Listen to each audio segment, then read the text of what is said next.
It's time for Access the Experts from the University of Nebraska at Omaha with your host, Brandon Axamit. Hello and welcome to another edition of Access the Experts on News Channel Nebraska, where every Tuesday and Thursday, University of Nebraska at Omaha faculty members answer today's questions facing our state. Now today we are continuing our conversation from earlier this week with Dr. Craig Maher, who is the director for UNO's School of Public Administration. On Tuesday we discussed the role property valuations play in property tax, and today we are shifting our focus to the relationship between property tax and public education. So Craig, here is today's question. Is Nebraska's reliance on property tax to fund K through 12 schools unique, or is this how other states also fund public education?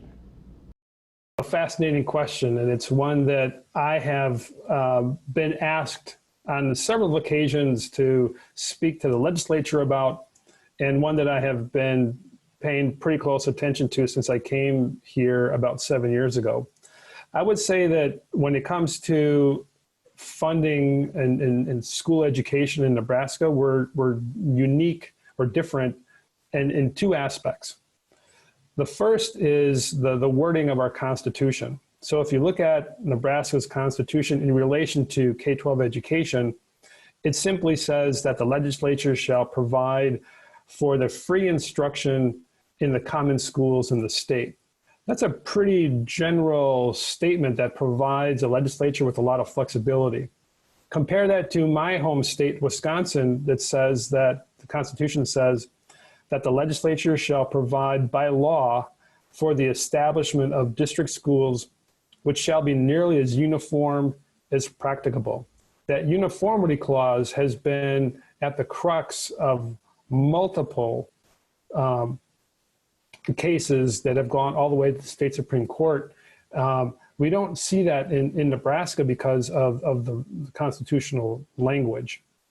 The second is the heavily reliance on local funding. Nebraska by far relies much more on local funding, which means property taxes, than you find in other states.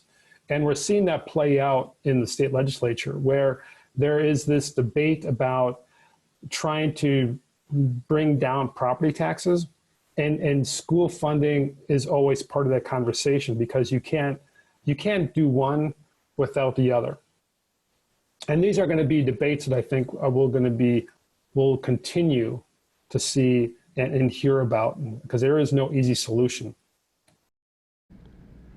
Well, thank you once again, Craig, for sharing your expertise on property tax, and congratulations for being our first expert to make back-to-back appearances. Your time is greatly appreciated.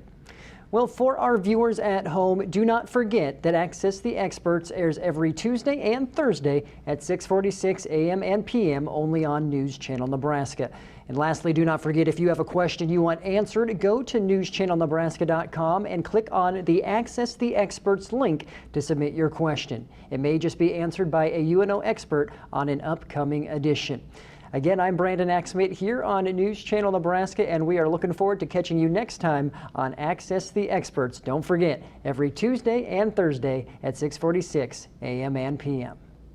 Access the Experts, presented by the University of Nebraska at Omaha. If you have questions, submit them on our website. Then join us every Tuesday and Thursdays at 6:46 a.m. and p.m. while we answer your questions.